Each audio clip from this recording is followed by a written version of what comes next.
پھر اس سرزمین میں علامہ اقبال جیسی شخصیت پیدا ہوئی ہے. یہ ساری چیزیں جو ہے یہ در حقیقت اشارہ کر رہی ہیں کہ یہ ملک مشیت ایزدی کے کسی طویل سلسلے کی ایک کڑی ہے. اور وہ سامنے آ گیا تھا کہ سن 47 میں یہ قائم ہوا ہے، اور پورے 9 مہینے بعد 14 اگست اور 13 مئی، 14 اگست سن 47 اور 13 مئی سن 48، پورے 9 مہینے بعد اسرائیل عالم وجود میں آ گیا. اللہ تعالیٰ نے اس عالمی بیماری، اس کے لیے جو علاج ہے وہ پہلے پیدا کیا ہے. جیسے کہ حدیث میں آتا ہے ما انزل اللہ من دائن الا انزل لہ دوان، اللہ تعالیٰ نے کوئی بیماری ایسی نہیں اتاری کہ جس کا علاج بھی نہ اتار دیا ہو. اور جیسے کہ ماں کی چھاتیوں میں بچے کی ولادت سے پہلے دودھ پیدا ہو جاتا ہے، اس کی غذا کا بندوبست پہلے ہو جاتا ہے، اسی طریقے سے اسرائیل کا جو فتنہ اٹھنے والا تھا اس کی سرکوبی کے لیے پاکستان وجود میں آیا ہے. اور آج وہ مرحلہ آ گیا ہے، تاریخ کا ایک عظیم موڑ. آپ دیکھیں گے کہ بڑی مشابہت پیدا ہو گئی ہے. ایک طرف بظاہر امریکہ کی مرضی کے خلاف اسرائیلی وزیر اعظم نتن یاہو وہ بڑا ایک غرور کا اور بڑے تکبر کا مظاہرہ کر رہا ہے، اور وہ پورا پیس پروسیس جس پر نہ معلوم کتنا وقت صرف ہوا تھا، کتنی محنتیں ہوئی تھیں، کتنے راؤنڈز آف ٹاکس ہوئے تھے، کبھی واشنگٹن میں ہوئے ہیں، کبھی اوسلو طرز کا کوئی معاہدہ ہوا ہے، کبھی پھر اور اس کے بعد پیشی ہوئی تھی میڈرڈ کے اندر بھی، لیکن وہ سارا پیس پروسیس جو ہے اس کی دھجیاں کر رہا ہے. وہ وقت بالکل قریب نظر آ رہا ہے کہ یروشلم کے مسئلے پر وہاں بٹی دہک اٹھے گی. اور احادیث نبویہ میں جو خبریں دی گئی ہیں کتاب الملاحم کی احادیث میں معلوم ہوتا ہے کہ اب اس کا آغاز ہونے والا ہے. نتن یاہو کو امریکہ کے خلاف جانے کا اصل میں حوصلہ کیوں پڑ رہا ہے؟ اس لیے کہ اسے معلوم ہے کہ فرنگ کی رگیں جہاں پنجہ یہود میں ہے، چاہے کلنٹن ہو یا کلنٹن کا باپ ہو، یہودی لابی وہاں کی اتنی مضبوط ہے، کانگریس میں اور سینٹ میں ان کا اتنا اثر ہے کہ کوئی بھی وہاں شخص بڑے سے بڑا طاقتور اور بڑے سے بڑا اختیارات کا حامل اسرائیل کی مرضی کے خلاف نہیں جا سکتا. یہی معاملہ یہاں نظر آ رہا ہے. بظاہر تو ناراضگی کا اظہار ہوا ہے، لیکن یہ بات اب تو کھلتی چلی جا رہی ہے. حقیقت یہ ہے کہ یہود اور ہنود کا بڑا گہرا لنک قائم ہو چکا ہے، اور یہ بھٹیاں اب دونوں طرف دہکیں گی. میں اس سے پہلے بارہا کہہ چکا ہوں، ملت اسلامیہ تقریباً 150 کروڑ افراد پر مشتمل ہے، لیکن اس میں سے تقریباً 20 کروڑ عرب ہیں. ان کو اللہ نے خصوصی فضیلت دی تھی. یہ تھے کہ جن کی زبان میں قرآن نازل ہوا، خود محمد عربی صلی اللہ علیہ وسلم عرب تھے، انہیں جو فضیلت عطا کی تھی. لیکن بدقسمتی سے اس دور میں آ کر بھی انہوں نے آزادی حاصل کرنے کے بعد بھی اپنا قبلہ درست نہیں کیا. کسی نے ماسکو کی طرف رخ کیا، کسی نے واشنگٹن کا رخ کیا، اللہ اور اس کے رسول کی طرف رخ نہیں ہوا. واقعہ یہ ہے کہ مجرم ہیں. دوسرے بڑے مجرم 150 کروڑ میں سے 10% یہ 15 کروڑ مسلمان ہیں. حالیہ جو سینسس ہمارا ہوا ہے اس کے بعد اندازہ ہو رہا ہے کہ یہاں کی آبادی 15 کروڑ ہو چکی ہے. 10% امت مسلمہ کا مسلمانان پاکستان ہے، اور یہ اس اعتبار سے کہ اسلام کے نام پر ملک بنا کر نصف صدی گزار چکے، لیکن یہاں پر اسلام کا بول بالا نہیں ہوا، کتاب و سنت کی بالا دستی کر اعلان نہیں ہوا. دستور میں ساری اسلامی دفعات موجود، لیکن اس کے ساتھ ہی ایسے خلا موجود، چور دروازے موجود کہ کوئی دفعہ بھی مؤثر نہیں ہے. یہ منافقت کا پلندہ لے کر ہم چل رہے ہیں اس دستور کو، اس دستور مملکت پاکستان کو. لہذا واقعہ یہ ہے کہ یہ بھٹی جو ہے اب ہماری آزمائش کے لیے آگ آد ابراہیم ہے، نمرود ہے. کیا کسی کو پھر کسی کا امتحان مقصود ہے؟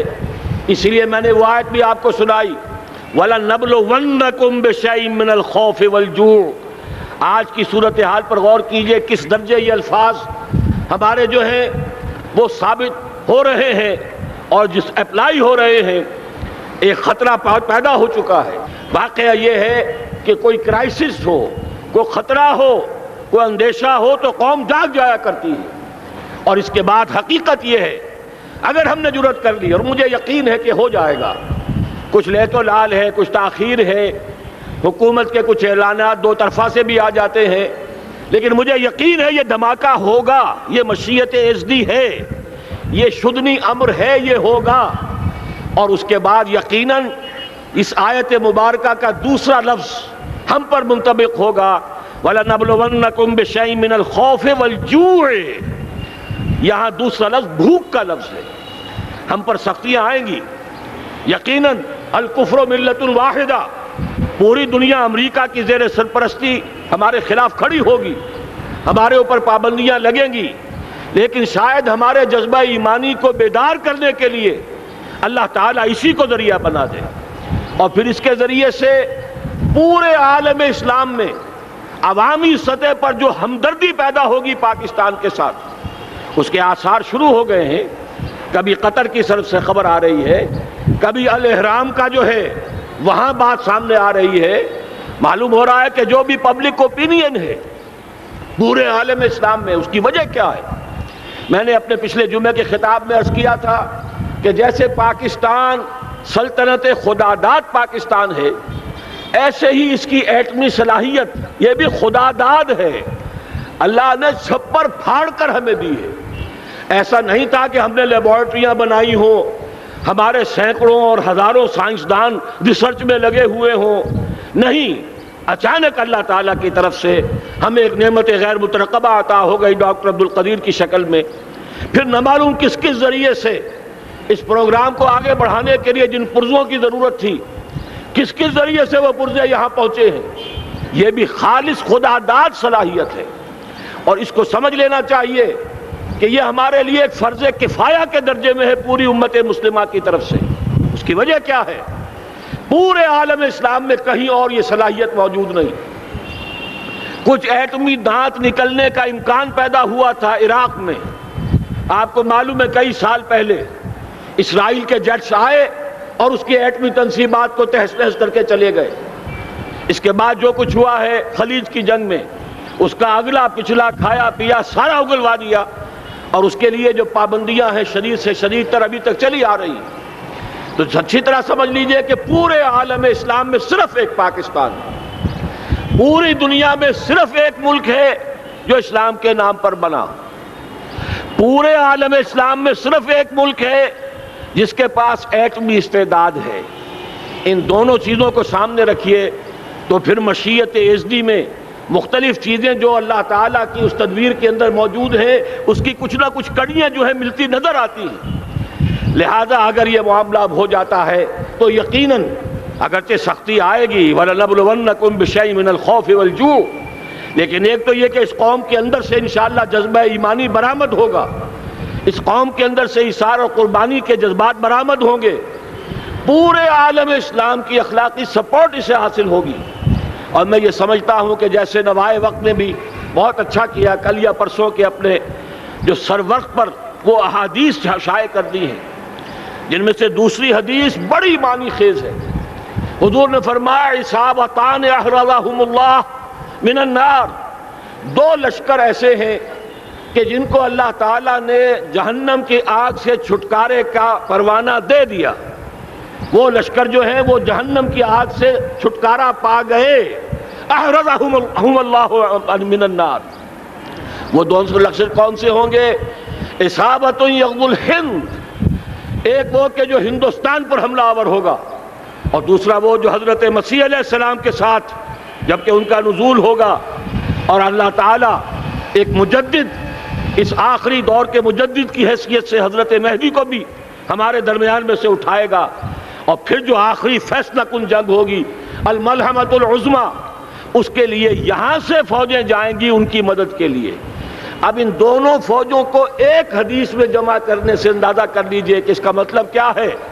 یہ علاقہ پاکستان اور اس سے ملحق افغانستان، یہ علاقہ ہے کہ جو اسلام کا گہوارہ پہلے بنے گا، یہاں سے فوجیں جائیں گی، اور دائیں بھی اور بائیں بھی، مشرق میں بھی اور مغرب میں بھی، اور یہیں سے انشاءاللہ تعالی اسلام کا جو عالمی غلبے کا جو وعدہ ہے اللہ کا، کی خبر دی ہے محمد الرسول اللہ صلی اللہ علیہ وسلم نے لا يبقى على الارض بیت وبر ولا مدر الا ادخلہ اللہ کلمۃ الاسلام، اس روئے ارضی پر کوئی گھر بچے گا نہ خیمہ بچے گا جس میں اللہ تعالیٰ کلمہ اسلام کو داخل نہ کر دے۔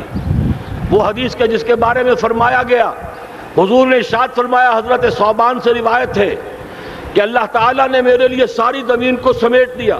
ان اللہ زوالی الارض فرأیت مشارقہا و مغاربہا، میں نے اس زمین کے سارے مشرق دیکھ لیے، سارے مغرب دیکھ لیے، لیکن یہ جان لو ان امتی سیبلغ ملکہا ما ذوی لی منہا، میری امت کی حکومت ان تمام علاقوں پر قائم ہو کر رہے گی جو پوری زمین کو لپیٹ کر مجھے دکھا دیے گئے۔ یہ وعدہ پورا ہونا ہے، اور اس وعدے کا نقطہ آغاز یہی سرزمین، اور جیسا کہ ہمیں افغانستان میں آثار نظر آ رہے ہیں، ایک خالص دینی مذہبی حکومت قائم ہو چکی ہے۔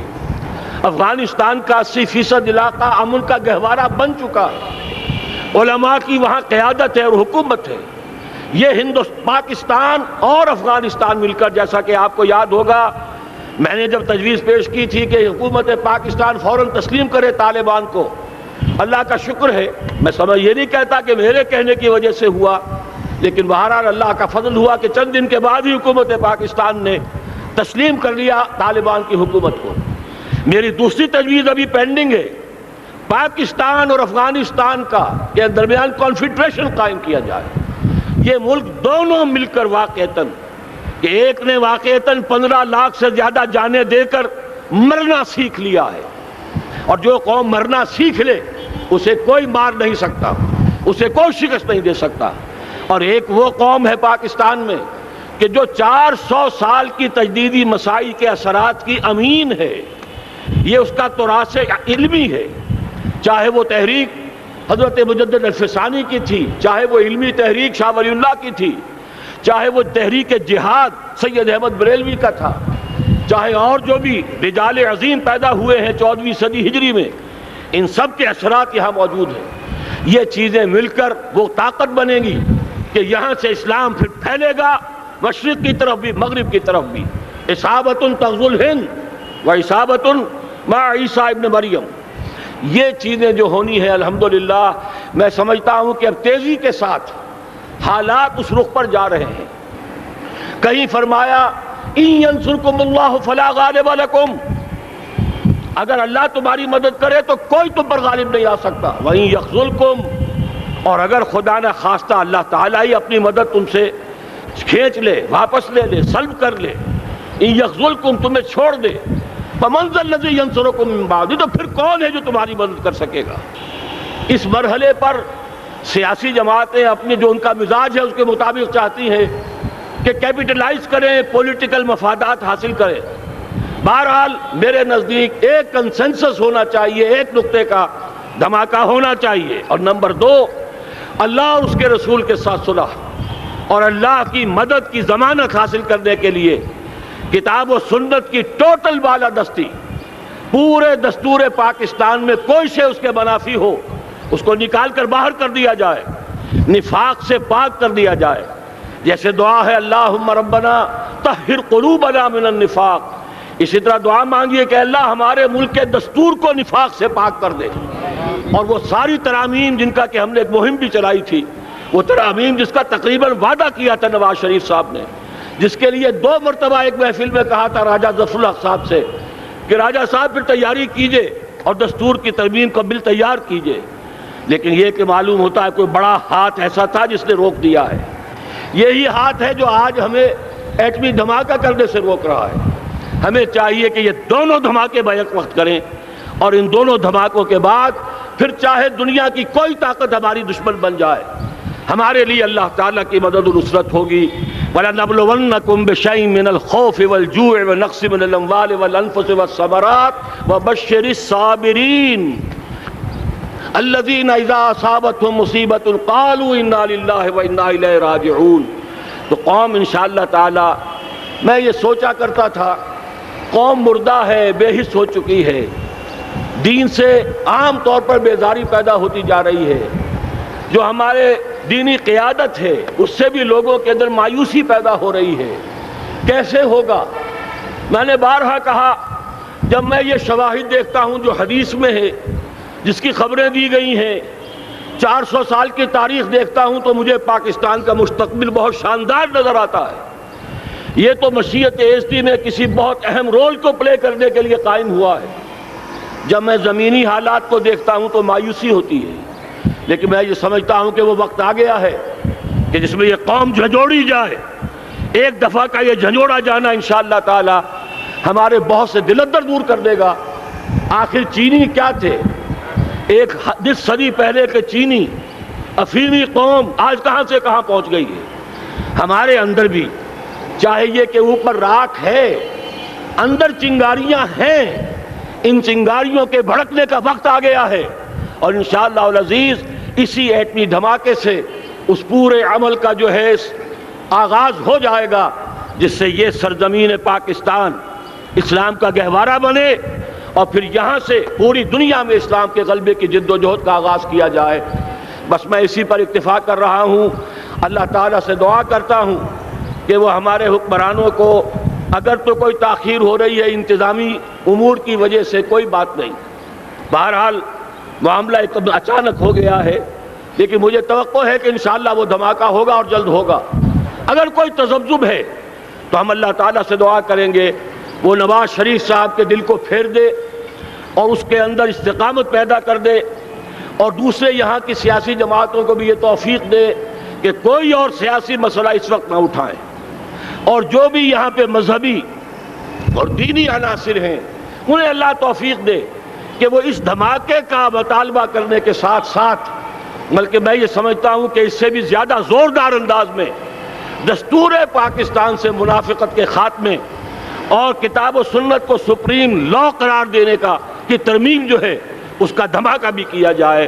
اللہ تعالیٰ ہمیں اس کی توفیق عطا فرمائے۔ اقول قولی ھذا واستغفر اللہ لی ولکم ولسائر المسلمین والمسلمات۔